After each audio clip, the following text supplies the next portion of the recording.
भारत और नेपाल के बीच अभी कुछ भी ठीक नहीं चल रहा, जिसका असर बिहार और नेपाल बॉर्डर में तनाव के रूप में देखने को मिल रहा है। कहने को तो भारत नेपाल बॉर्डर अभी सील है और किसी का आना जाना नहीं, लेकिन सच्चाई ये है कि बॉर्डर पर सिर्फ लोग ही इधर उधर नहीं हो रहे, बल्कि तस्करी भी पहले की ही तरह धड़ल्ले से जारी है। नेपाल से भारत में शराब, राशन की तस्करी तो होती ही है। हैरानी इस बात की है कि भैंसों और लड़कियों की तस्करी भी यहाँ आम बात है।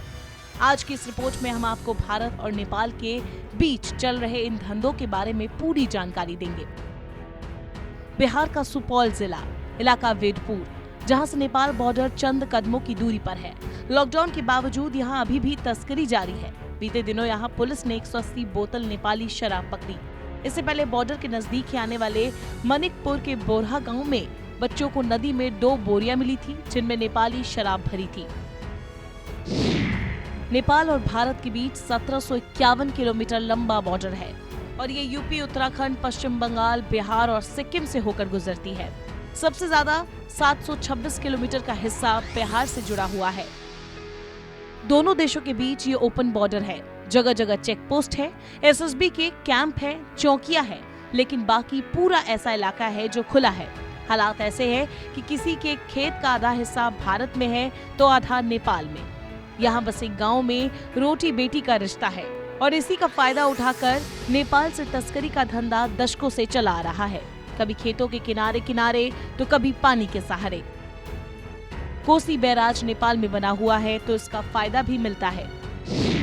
गांजा, अफीम, शराब, चावल, कपड़े, भैंस, हर तरह की चीजों की तस्करी खुलेआम होती है। बिहार के पश्चिमी चंपारण, पूर्वी चंपारण, सीतामढ़ी, मधुबनी, सुपौल, अररिया और किशनगंज ऐसे जिले हैं जो नेपाल से सीमा साझा करते हैं। इसलिए इन जिलों में तस्करी होना बहुत आम बात है। तस्करी तो खुले तौर पर बॉर्डर पर चल रही है। सबसे ज्यादा तस्करी गांजा, शराब और अफीम की है, क्योंकि ये नेपाल में पर्याप्त मात्रा में है और भारत से सबसे ज्यादा तस्करी राशन की होती है। हालांकि बीच बीच में एसएसबी के कैंप है। कई बार जवान इन्हें पकड़ भी लेते हैं तो लोग पानी में ही सामान फेंक देते हैं।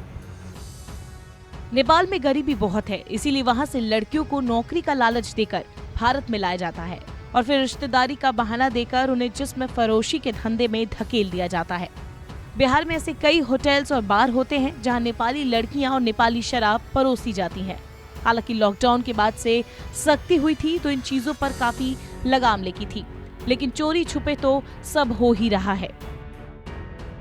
बहरहाल अगर जानकारों की माने तो दोनों देशों के बीच बॉर्डर खुली होने का फायदा ये भी है कि हमारा इंटेलिजेंस सिस्टम मजबूत है।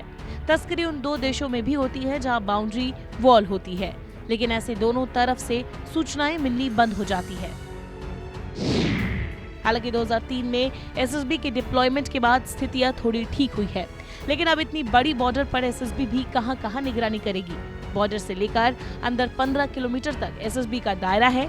यह एसएसबी किसी को भी रोक सकती है और पूछताछ कर सकती है। इसके बाद पुलिस का कार्यक्षेत्र शुरू हो जाता है।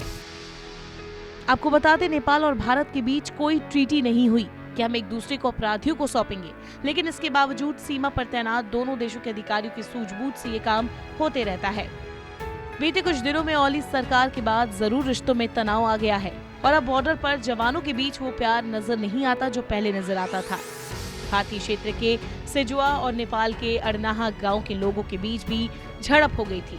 ग्रामीणों के मुताबिक रात में नेपाल से शराब और दिन में कपड़े, राशन, यूरिया खाद की बड़े पैमाने पर तस्करी की जा रही है। तस्करी को लेकर ही दोनों गांवों के बीच कुछ विवाद हो गया था, लेकिन फिलहाल देखना होगा कि भारत और नेपाल के बीच के तनाव की वजह से क्या तस्करी पर भी कोई प्रभाव पड़ता है या यूं ही ये धड़ल्ले से जारी रहेगी।